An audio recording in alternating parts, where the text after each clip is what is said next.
Bom dia a todos, que sintamos-nos bem-vindos a esta casa, que possamos estar aqui e nos embriagarmos das energias amorosas que aqui possamos obter.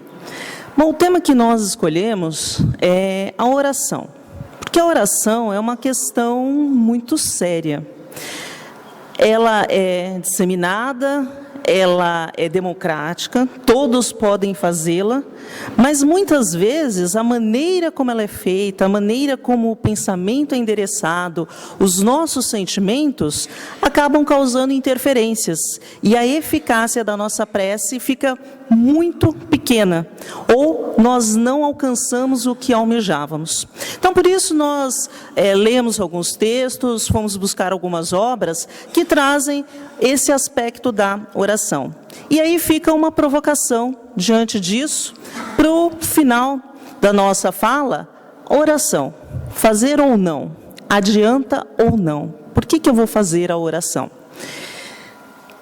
Em nossa opinião particular, a oração, ou a prece, e as suas consequências são o universo. Na medida que formos buscar algumas informações, estudar alguns temas relativos a ela, nós vimos que é uma imensidão que pode estar relacionada a nós mesmos, à humanidade, a Deus, a Jesus, e que podem nos refazer muito bem. Bom, primeiramente, como fomos buscar ou quando fomos buscar a informação sobre a oração, nós fomos buscá-la no Livro dos Espíritos, porque o Livro dos Espíritos é a obra básica, praticamente a obra básica, que deu início à codificação espírita. E lá encontramos abordagens específicas sobre a oração.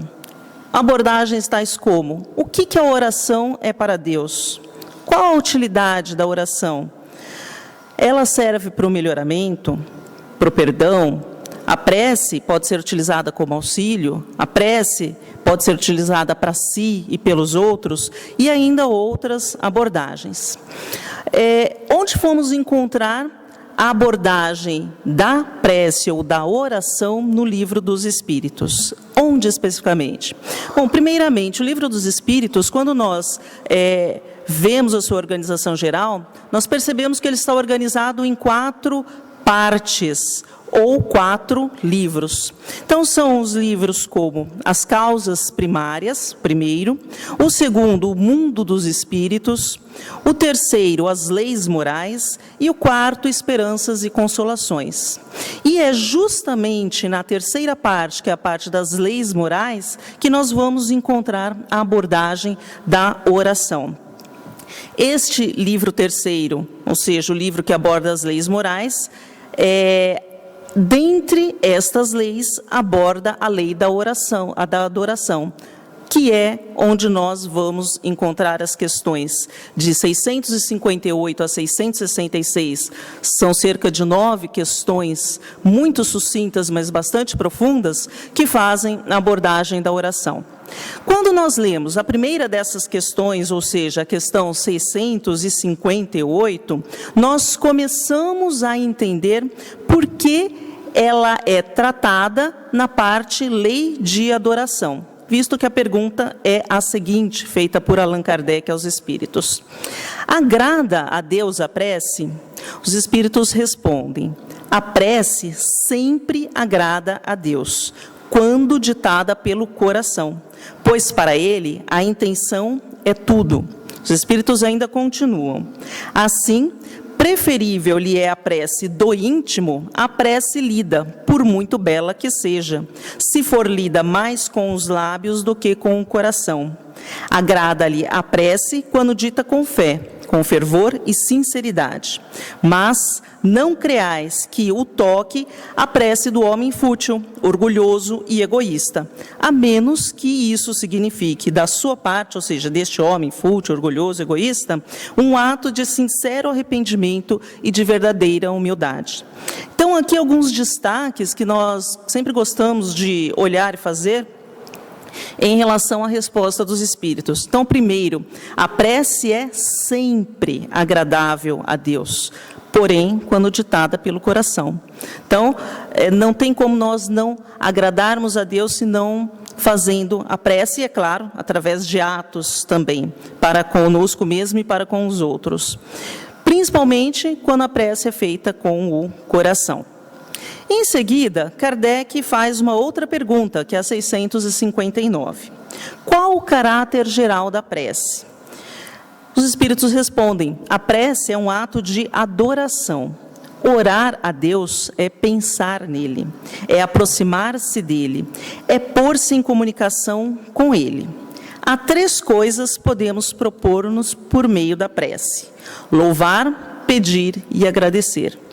E aí, se nós pensamos nas nossas ações diárias, na nossa vida, aí podemos já começar a meditar um pouquinho. Dentro dessas 3 proposições, qual que nós fazemos mais? Nós adoramos mais, nós louvamos mais ou nós agradecemos mais?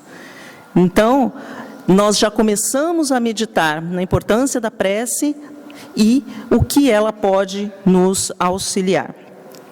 Quando pensamos nessas 2 questões e nas respectivas respostas, nós vemos que há uma orientação sobre a prece ser realizada de uma forma eficiente, segura e certa de nos aproximarmos de Deus. Daqui a pouco nós vamos mencionar 2 obras específicas que elas fazem uma abordagem psicológica, transpessoal acerca da prece e ajuda a ampliar a nossa ideia da eficácia, da importância que a prece tem para nós. Bom, então por que ela é uma forma segura de aproximar a nossa alma de Deus? Porque quando nós nos dispomos a direcionar o nosso pensamento a Deus, nós mudamos a vibração na qual nós estamos imersos, nós elevamos o nosso pensamento e assim podemos nos aproximar dele.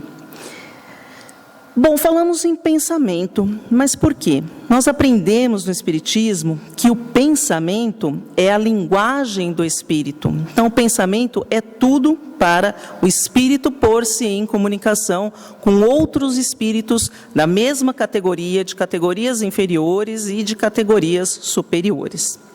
Então, utilizando do pensamento que o indivíduo pode sentir-se como parte da criação. Obviamente, quando se direciona a Deus, ele pode sentir-se como sendo de essência divina. E apesar da pequenez e das imperfeições que o ser humano aqui da Terra ainda tem, ele pode aproximar-se de Deus, uma vez que se afasta de Deus pela ignorância das leis divinas ou por rebeldia. Se nós lembrarmos da nossa condição de estarmos encarnados ou reencarnados, melhor dizendo, aqui no planeta Terra, nós, infelizmente, vamos lembrar da nossa pequenez, porque nos afastamos de Deus, porque ou desconhecemos as suas leis, ou fomos rebeldes, ou ainda somos rebeldes. Então, por isso que ainda nos encontramos aqui, nesse planeta de provas e expiações. Mas, apesar disso, não estamos impedidos de nos aproximar do Pai. Bom, além dessa importância, podemos destacar, como aborda a questão 660 do Livro dos Espíritos, que a prece torna o homem melhor. Uma vez que o que ora com fervor e confiança faz-se mais forte contra as tentações do mal e é assistido por bons espíritos enviados por Deus. Entende-se, e isso resposta dos espíritos na questão, entende-se como sendo um socorro que jamais é recusado quando pedido com sinceridade. Até porque, a mais das vezes, nós utilizamos a prece mesmo como pedido, um pedido de socorro, um pedido de auxílio. E jamais vai ser recusado esse socorro quando feito com sinceridade. Mas há que pensarmos que socorro que estamos pedindo, porque nem sempre vamos ser atendidos. E isso também vamos fazer um comentário mais adiante.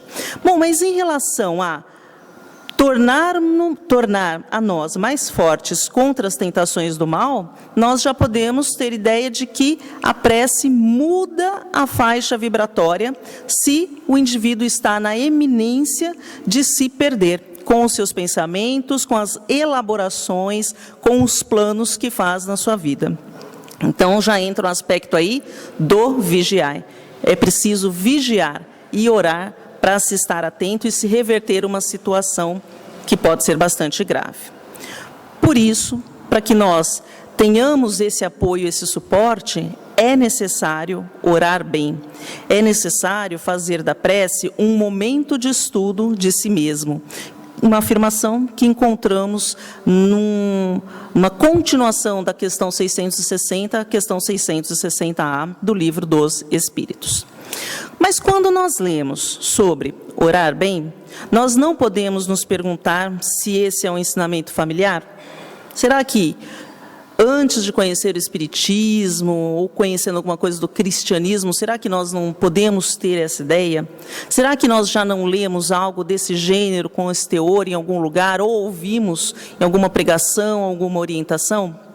Quando nós nos lembramos de Jesus em sua missão aqui na Terra e acompanhamos os evangelhos, várias vezes, várias oportunidades, vários encontros que Jesus tem com aqueles que iam procurá-lo aflitos, em busca de soluções, Jesus fazia uma orientação sobre a oração.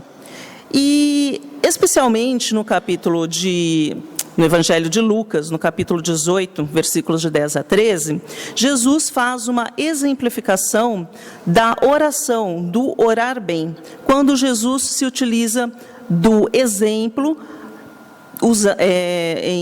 com base no fariseu e no publicano, quando sobem ao templo para fazer a oração. Então, Jesus narra que orava como estando acima dos demais, como sendo inatingível, como sendo alguém que não tinha erro nenhum.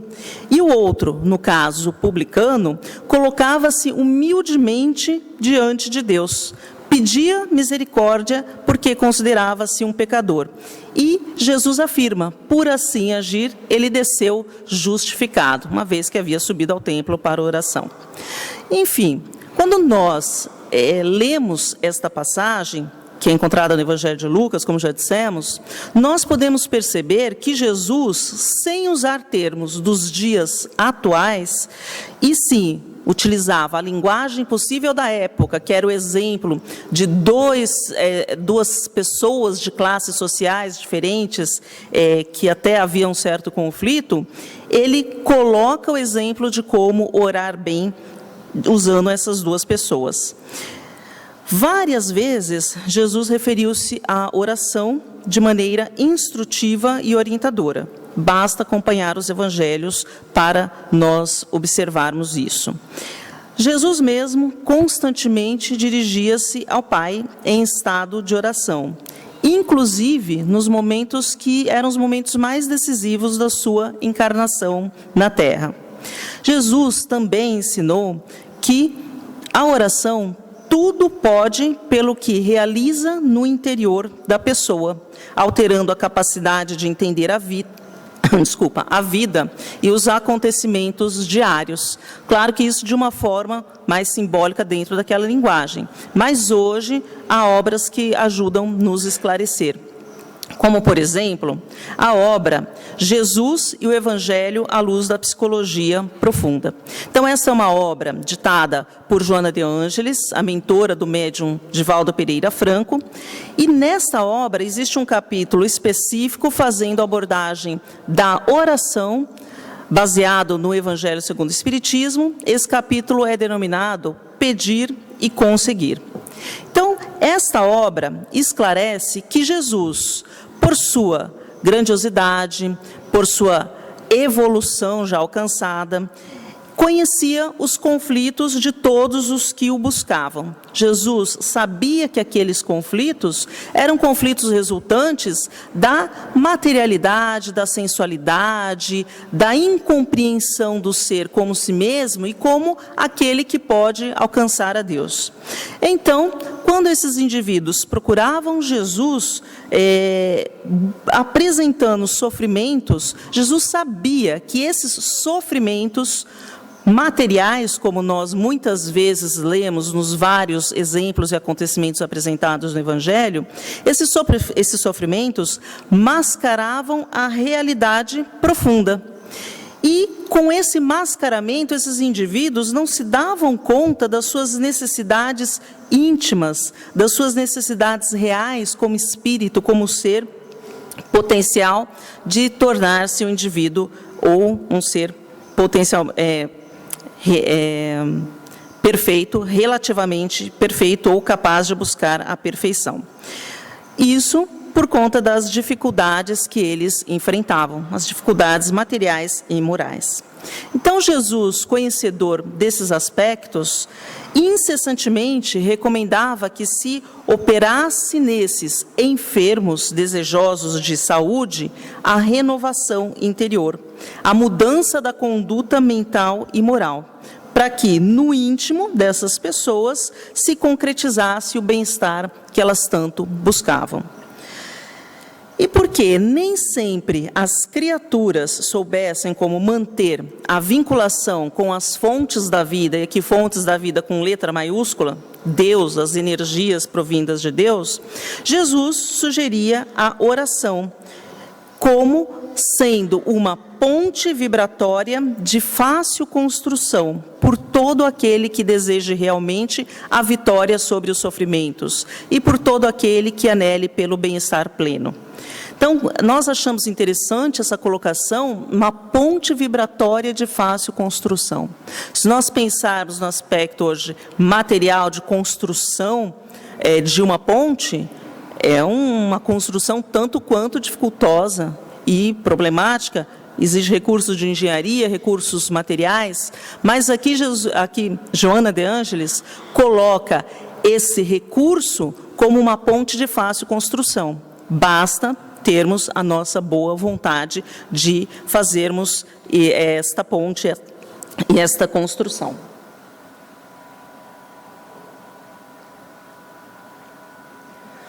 Bom, continuando, lendo este texto, nesse capítulo mencionado da obra de Joana de Ângeles, então nós nos perguntamos, bom, então, com função nesses esclarecimentos, ou com base, melhor dizendo, nesses esclarecimentos, o que é a oração? E aí é trazido um parágrafo, e há continuidade em relação a ele, sobre a oração, que a oração é a emanação do pensamento bem direcionado e rico de conteúdos vibratórios que se expande até sincronizar com ondas equivalentes, assim estabelecendo o intercâmbio entre a criatura e o Criador. Então, vale destacar conteúdos, pensamento bem direcionado, conteúdos vibratórios e expansão para sincronizar com o Criador. Então, já isso nos encaminha para a ideia do que é o orar bem. Sendo assim, o que faz a oração nesse aspecto? Primeiro, ela dilui as energias deletérias, renova as forças morais do ser, saturando-o com vibrações superiores e de qualidade poderosa, que vão alterar as paisagens mentais, emocionais e orgânicas, por processos sutis de modificação do campo vibratório em que o mesmo se encontra. Destacamos aqui que ela atua no ser como um todo, porque altera as paisagens mentais, emocionais e orgânicas do indivíduo. Então, atua no indivíduo como um todo. E ainda, a oração tem a capacidade de descortinar a realidade existencial e tem a capacidade de mostrar os elevados significados psicológicos que têm caráter educativo, de maneira a preparar o indivíduo para o encontro com si mesmo. Mas precisamos fazer aqui um alerta, porque a oração não vai modificar as leis estabelecidas por Deus. Quando fazemos o estudo do Livro dos Espíritos, além da lei de adoração, vemos que há várias leis, inclusive a lei da justiça, e nós temos que ter em mente que essas leis não vão ser modificadas ao nosso bel prazer ou pela nossa rogativa. Essas leis vão se manter.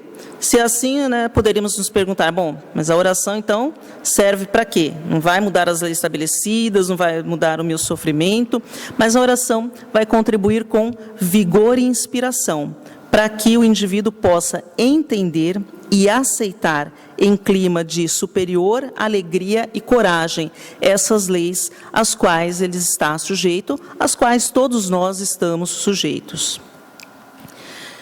Bom, essa é uma afirmação feita no livro de Joana de Ângeles, e a afirmação ou a aplicação do valor da oração, nós podemos encontrar em várias obras complementares da doutrina espírita, ou que são veiculadas na doutrina espírita, e essas obras, muitas vezes romances, nós vamos observar que os indivíduos que têm fé, ou que depois de passar por um grande sofrimento, passam a cultivar uma fé, nos momentos mais cruciais e decisivos das suas existências carnais, eles recorrem à oração.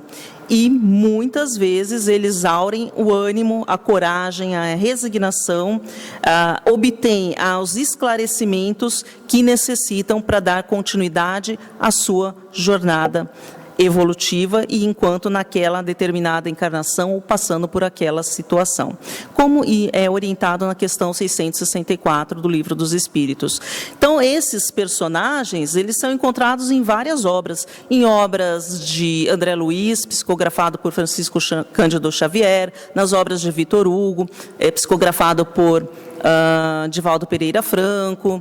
Então, são obras sérias, complementares, e nas quais nós vamos encontrar esses exemplos da oração, revigorando, esclarecendo e dando coragem para o indivíduo. Ainda queremos citar aqui uma obra que é a Psicoterapia à Luz do Evangelho de Jesus. É uma obra elaborada por Alírio de Cerqueira Filho, é um médico atuante no movimento espírita, bastante estudioso, e que direcionou bastante a sua atuação para esse aspecto de psicoterapia. Dentro dessa obra, Psicoterapia à Luz do Evangelho de Jesus, há um capítulo específico sobre a oração. Neste capítulo, pode-se encontrar a seguinte definição em relação à oração. A oração é uma das ferramentas que podemos utilizar para a nossa evolução. Juntamente com a meditação, e aí ele coloca entre aspas, vigilância, a oração é de suma importância para realizar o autoencontro. Então, esta é uma obra dos dias atuais, da década em que vivemos, mas nós já podemos fazer uma associação lá com os ensinamentos de Jesus, quando orientava ao conhecimento, ao estudo de si mesmo. Especificamente, no exemplo que nós citamos do fariseu e do publicano orando. Quando esta obra de Alírio Cerqueira faz a análise desta passagem do Evangelho, do publicano e do fariseu, ele destaca para um e para o outro dois tipos de oração: a oração egóica e a oração essencial. E como Cristo chama a atenção para isso. Por quê? Embora a oração seja uma prática muito difundida, e como nós mencionamos, ela é democrática, isso são palavras nossas, não encontramos nas obras, todas as pessoas têm acesso a ela, porém, poucos são os que sabem orar bem. Orar bem é importante, porque a eficácia da prece depende de orar bem. Ainda continuando mencionando a obra Psicoterapia à Luz do Evangelho de Jesus, esta obra afirma que orar significa entrar em comunhão com Deus e, consequentemente, absorver as energias refazedoras e podermos transmutar, quer dizer, mudar, os sentimentos que estão em desequilíbrio. Somente conseguiremos entrar em comunhão com o Criador após termos entrado em comunhão com a nossa própria essência, ao fazer um estudo de nós mesmos em conformidade com o que diz o Livro dos Espíritos na questão 660A. Por isso, fazemos algumas questões aqui. Se o pensamento não for bem direcionado, será que podemos entrar em comunhão com Deus?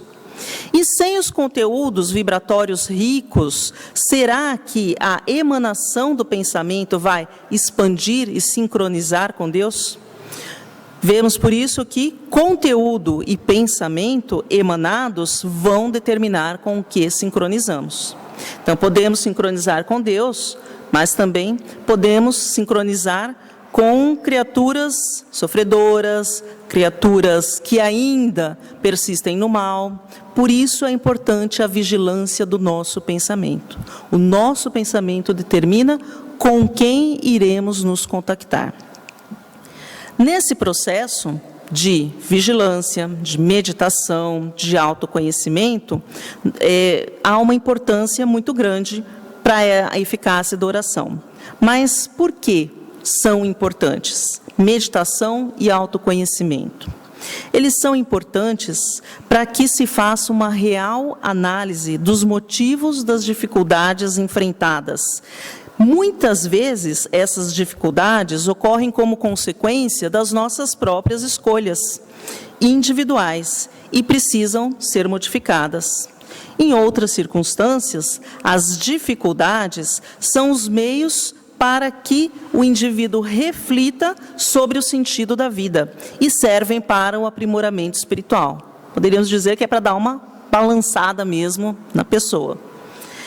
A obra que temos mencionado aqui ainda aborda alguns aspectos da oração egóica e da oração essencial e suas eficácias. Nós trouxemos aqui porque nós achamos, para o nosso entender, bastante elucidativo e bastante interessante, e por isso quisemos compartilhar. Então, em relação à oração egóica, traz dois aspectos que podem ser destacados. A oração egóica é a prece vazia de significado, sem comunhão entre a pessoa e o Criador. E um outro aspecto, o orar muito, demandando longo tempo, rogando, solicitando, implorando a ajuda divina para a resolução de problemas, muitas das vezes problemas materiais. A que se atribui tal atitude? Provavelmente a nós termos um entendimento errôneo ou a um entendimento ao pé da letra da seguinte afirmação do Cristo: e tudo o que perdirdes na oração, crendo o recebereis. Uma passagem que podemos encontrar em Mateus, no capítulo 21.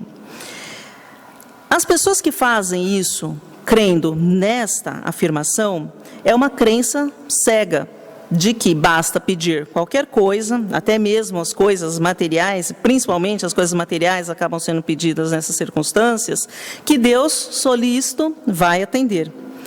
A maioria das pessoas que adotam essa postura, elas estão movidas pelo desespero.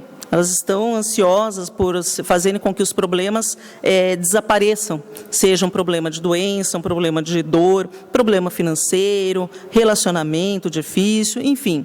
As diversas dificuldades tão comuns aos seres humanos e tão peculiares de acontecerem num planeta de provas e expiações como é o planeta Terra no qual nós estamos. Mas, enfim, não se pode condenar, as pessoas estão muito ansiosas para se livrarem daquela questão dolorosa. Mas esse não é, ou essa, melhor dizendo, não é a melhor conduta. Por quê? Esse tipo de oração é fruto de um estado de fanatismo, porque deixa implícita a crença num Deus interventor em todas as mazelas humanas, que subtrai das criaturas atribulações necessárias ao crescimento espiritual. Nós achamos bastante forte, mas bastante significativo o termo Deus interventor. Então, se nós crermos num Deus interventor, nós vamos crer num Deus que vai mudar as leis por Ele mesmo estabelecidas conforme a necessidade da criatura, sendo que a necessidade da criatura mais premente não é a necessidade material imediata, mas é a necessidade da sua transformação. Enfim, retomando em relação à a oração que é feita assim, baseada no ego, ela não gera um estado de harmonia e equilíbrio. Pelo contrário, a pessoa fica ansiosa para que aquela resolução apareça, aquela solução aconteça, que aquele problema se desvaneça. E, não gerando harmonia e equilíbrio, pode produzir em muitos a descrença na vida, a descrença em Deus e no próprio indivíduo que faz a oração. Por mais que o indivíduo ora, ele não consegue o que pede, pois ele ainda continua acreditando que tudo que perdirdes na oração, crendo, o recebereis. Mas não podemos esquecer que Deus sabe o que é necessário antes que nós peçamos, mas nós precisamos contactá-lo. Porém, não podemos esquecer dos motivos, ou melhor, de meditar nos motivos daquelas tribulações, daquelas aflições, daquelas dificuldades. Como mencionamos anteriormente, se aquelas dificuldades ocorrem em consequência das nossas próprias escolhas, seja da vida atual ou de outras existências, ou se precisamos levar mesmo, aí são palavras nossas, uma chacoalhada da vida para acordarmos para a realidade na qual nós estamos, para que reflitamos sobre o verdadeiro sentido da vida e para o aprimoramento espiritual que todos nós podemos realizar. Portanto, devemos ter em mente que, quando Jesus disse frases como "e tudo o que pedirdes na oração, crendo recebereis", temos que ter em mente que Jesus se refere às questões puramente espirituais, ou seja, o auxílio de Deus e dos benfeitores espirituais, para que possamos resistir às tentações existentes no nosso próprio ego, e não para que Deus nos dê coisas que estarão nos prejudicando a evolução espiritual, talvez até adiando, fazendo com que o nosso percurso seja mais demorado ou até mesmo doloroso. Um outro destaque de uma oração dita por Jesus: não peço que os tire do mundo, mas que os livre do mal. Primeiro, que já é uma oração de Jesus endereçada ao Pai. Segundo, que Jesus pede para que livre do mal. Com isso, Jesus nos conclama constantemente a uma postura proativa, para que façamos a nossa parte na questão do nosso aprimoramento moral e do nosso aprimoramento espiritual. E Deus, que sabe o que nós precisamos para evoluirmos, vai nos fornecer, vai nos completar com energias amorosas para que consigamos crescer até Ele. Isso nos faz entender porque às vezes pessoas com tantas tribulações, com tantas dificuldades, com tantas dores, elas não se entregam. Elas oram cada vez com mais fervor e a gente não entende de onde elas obtêm tanta coragem, tanta força e tanta vitalidade para resistir àquelas dificuldades. Sejam as financeiras, sejam as sentimentais, sejam as de relacionamento com os filhos, sejam as dificuldades mais variadas possíveis. Ainda queríamos trazer aqui o aspecto da oração essencial. Então, a oração essencial, a primeira questão que lançamos aqui: como se pode orar bem? Então, a oração essencial é esclarecido na obra de Alírio Cerqueira.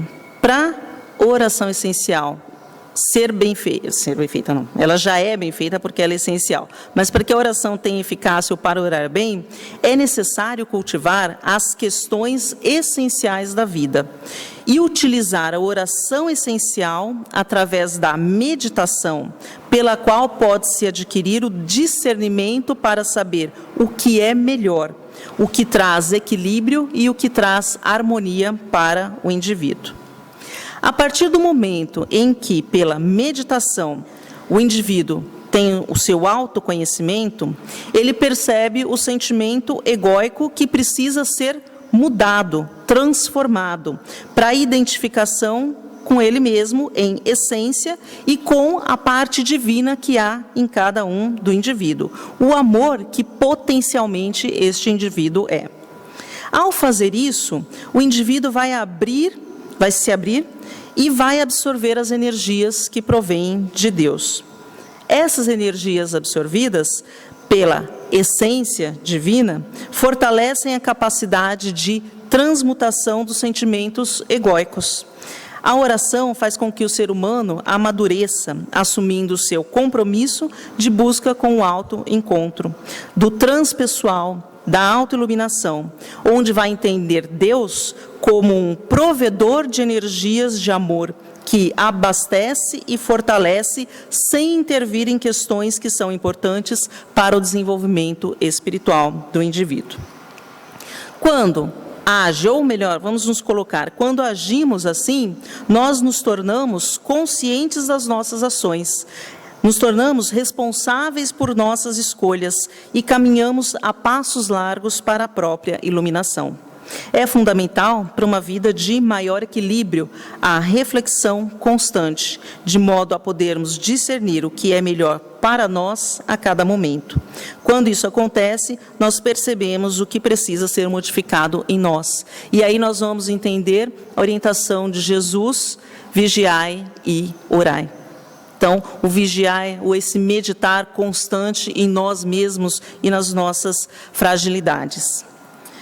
Nesse momento que nós temos essa compreensão, a oração vai entrar como instrumento para adquirirmos as forças necessárias para a realização da mudança, que nós sabemos muito difícil de ser realizada. Por quê? São coisas que estão enraizadas em nós de vidas e vidas. E podemos perceber, sempre que nós nos propomos a uma mudança que vai nos tornar melhor, que vai trazer aspectos positivos para nós, no primeiro dia daquela resolução acontece alguma coisa que já deixa a gente balançado e a gente já diz: opa, peraí, deixar para a semana que vem, em vários aspectos da vida.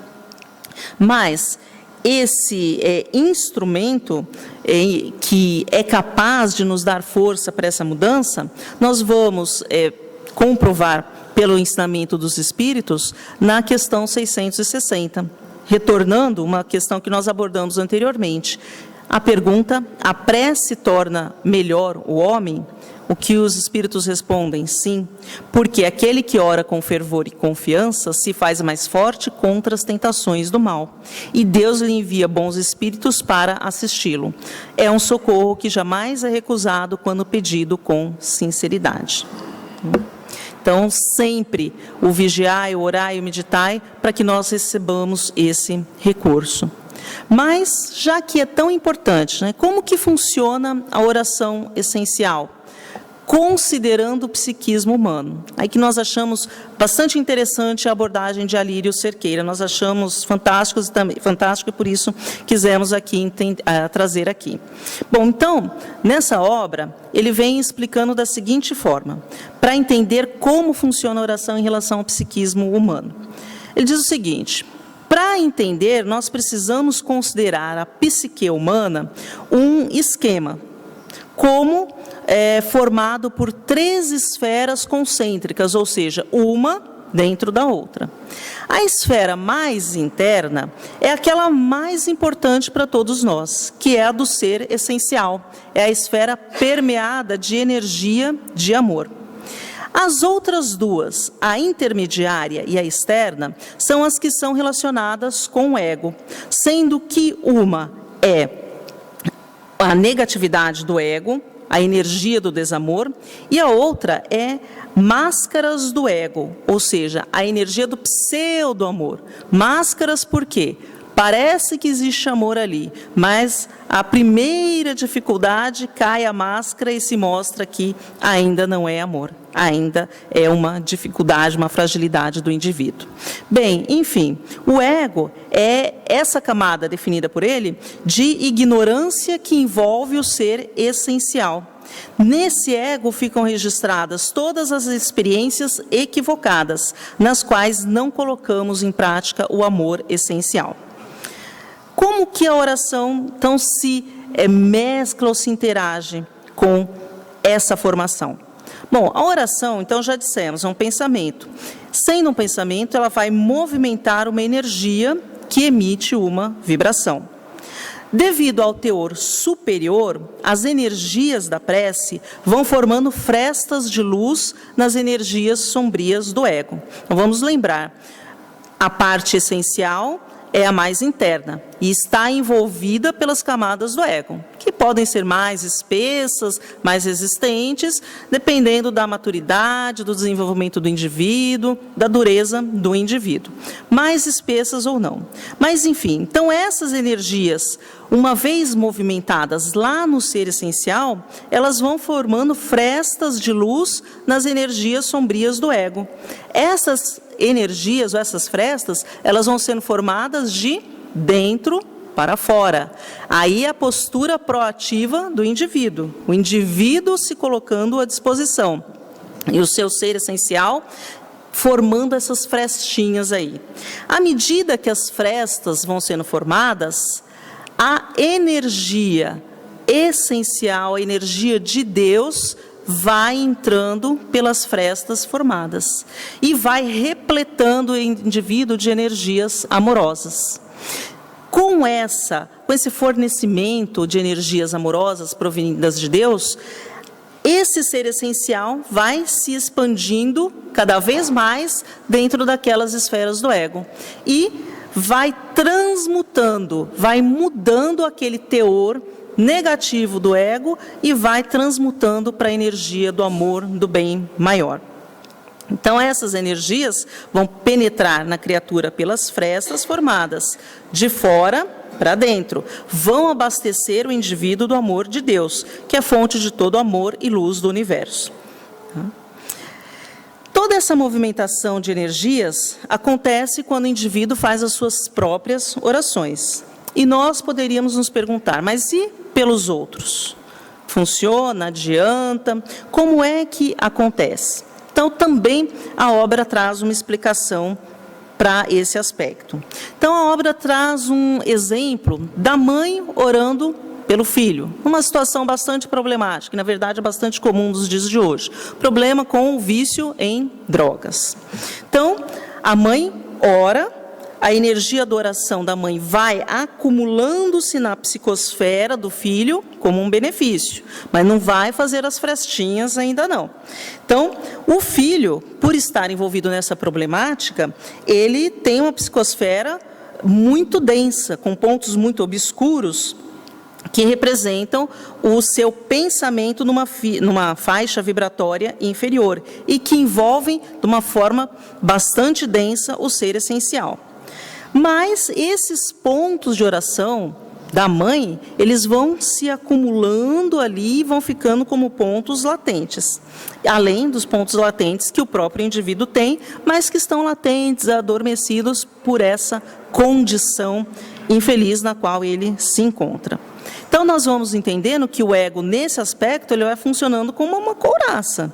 É uma camada escura e densa que envolve a essência do ser. Bom, à medida que essas orações vão sendo feitas e vão se acumulando, no caso da mãe, ou qualquer outra pessoa, mas o exemplo aqui é mãe, os pensamentos amorosos vão ficando em torno da camada, como dissemos já, como pontinhos brilhantes. O que acontece? A prece toca nessa camada egóica. E cada vez que ela toca, é como se no interior do ser essencial um ponto se acendesse. É claro que temos que ter em mente que se essa camada é muito densa, muito espessa, não vai ser de uma hora para outra, nem de um dia para o outro, mas à custa de muitas vibrações e muitas orações. Enfim, a prece ela vai estimular o ser essencial a que esse ponto acenda, a desenvolver uma luz ou a sua luz por uma afinidade de vibração. A partir daí, os canalículos começam a se formar, mas eles se formam de dentro para fora. Então, o que o autor explica? Que as preces elas vão ajudar a iluminar de fora para dentro, elas vão criar estímulos, mas o indivíduo de dentro para fora, a partir do momento que ele quer, é que os canalículos vão começar a perfurar a camada egóica. Então, as vibrações da prece, elas não vão penetrar, mas elas vão criar um impulso de dentro para fora e o ser que está em questão e que está com a problemática é que é responsável por abrir as próprias frestas aí. Então, nós vamos ver que a prece é um auxílio muito importante, muito poderoso, que vai ressoar na essência do indivíduo, quer dizer, vai vibrar na essência do indivíduo, acendendo lá, ou ajudando a acender lá, esse pontinho de luz, que é irresistível. Então, à medida que o indivíduo vai abrindo essas brechas nesses nódulos energéticos, nessa camada energética aí do campo egóico, a pessoa não tem outra alternativa, senão a de mudança. Então, cada vez mais a criatura vai sentindo a destinação para o bem, para o bom, para o belo, para a felicidade, e por isso a prece é bastante importante, tanto para a própria transformação, como para a transformação das pessoas pelas quais oramos. Por isso, fica um convite para todos nós, pensarmos, meditarmos e realizarmos. Porque muitas vezes nós reclamamos do nosso mundo, em torno de nós, na nossa cidade, no nosso país, no nosso planeta, como uma violência de dimensões enormes e bastante chocantes, mas muitas vezes nós lembramos muito pouco de orar por aqueles que são os que contribuem para essa violência. Então, quando, na verdade, ao invés de... nós vemos, quando tem os noticiários, as pessoas ficam, mas como? Não podia ser assim, tinha que ir lá e fazer isso, ao invés de orar por aquele indivíduo. Então, nós vemos aqui pelo exemplo, pela explicação da psicologia transpessoal, o quanto a oração tem a capacidade de transformar, tendo em mente que não vai ser da noite para o dia, porque pela problemática que esses indivíduos estão envolvidos, essa camada egóica ela pode ser bastante espessa, mas ela vai ajudar e vai resolver. Então, fica o convite para nós pensarmos, meditarmos e agirmos, se assim quisermos, orando em favor desses indivíduos que estão sempre ali à frente desses problemas ou dessas dificuldades relacionadas à violência. E nós encontramos, havíamos visto há algum tempo num estudo nosso, um exemplo bastante interessante que vimos primeiro na obra O Céu e o Inferno e depois com algumas mais explicações na obra Revista Espírita, que é do espírito de Castelnaudari. E nós quisemos trazer aqui porque nós achamos um exemplo fantástico de como a oração é importante para despertar no indivíduo essa capacidade de querer mudar. Então, a Revista Espírita traz, primeiramente o Céu e o Inferno e também a Revista Espírita depois, traz a história desse espírito como abordando inicialmente a problemática numa casa, na qual as pessoas não conseguiam morar lá. O último dono resolveu morar lá de qualquer forma e acabou acontecendo alguma coisa que ele morreu. E aí tinha-se a casa como uma casa mal assombrada. O indivíduo morreu, aí o filho resolveu ficar na casa de qualquer forma e entrou na casa e levou uma bofetada. Não tinha ninguém. Aí tinha certeza mesmo que a casa era mal assombrada, ninguém encarnado, que a casa era mal assombrada, mas faziam exorcismo, jogavam, colocavam imagem de santo, não adiantava nada. E aí a Sociedade Espírita de Paris, presidida por Allan Kardec, pede a São Luís se, para entendimento dessa situação, poderiam fazer a evocação. Quando fizeram a evocação, e pediram para fazer a evocação porque entendiam que ali havia um espírito que provocava toda essa problemática, fizeram a evocação, mas foi assim uma catástrofe e até decepcionante, porque o espírito se rebelou, quebrou o lápis, se recusou a escrever. Naquela época fazia-se muito a psicografia e não quis se comunicar. Então eles pediram esclarecimento de São Luís, que era o mentor, o orientador daquele grupo de Allan Kardec. E São Luís então orientou que por um mês eles fizessem a oração em benefício, ou solicitando benefícios para aquele espírito. Bom, participavam dessa sessão um casal que ainda não eram membros da sociedade, mas que assistiam ali o que acontecia. E esse casal imediatamente se prontificou a fazer a oração ou orações por esse espírito. Então, à medida que o espírito foi ficando abrandado, então foram descortinando o que acontecia ali. Bom, esse espírito viveu em 1600, nasceu em 1608, não, melhor, ele ficou ali como espírito na casa de 1608 a 1859. Então, praticamente, ele ficou 200 anos ali como espírito, dentro daquele espaço, revivendo, rememorando os seus crimes. Então, é um capítulo no Céu e Inferno que fala sobre os espíritos culpados. Então, o importante, o interessante, o instrutivo dessa história toda. São Luís instrui para que eles orem 1 mês. Esse casal, assistindo a sessão, se sentiu compadecido, se sentiu sensibilizado e imediatamente passaram a fazer orações. Em 1 semana, o espírito já começou a ter comunicações com o casal na casa do casal, não ainda na sociedade. Dentro de alguns dias, acho que na terceira sessão, na quinta sessão, que isso aconteceu no dia 9 de dezembro de 1859, a quinta sessão na qual o espírito se comunicava foi em 16 de dezembro do mesmo ano, então quer dizer, basicamente 1 semana, esse espírito já passava a dar mais comunicações.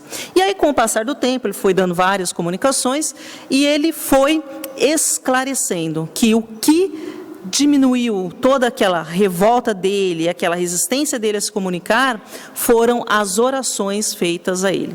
E aí ele esclarece que era um espírito culpado, que havia cometido crimes, e por isso que ele se portava daquela maneira, até por ignorância, porque ele tinha um desentendimento das leis divinas, mas ele se prontificava, a partir dali, daquele momento, a um processo de recuperação, de regeneração.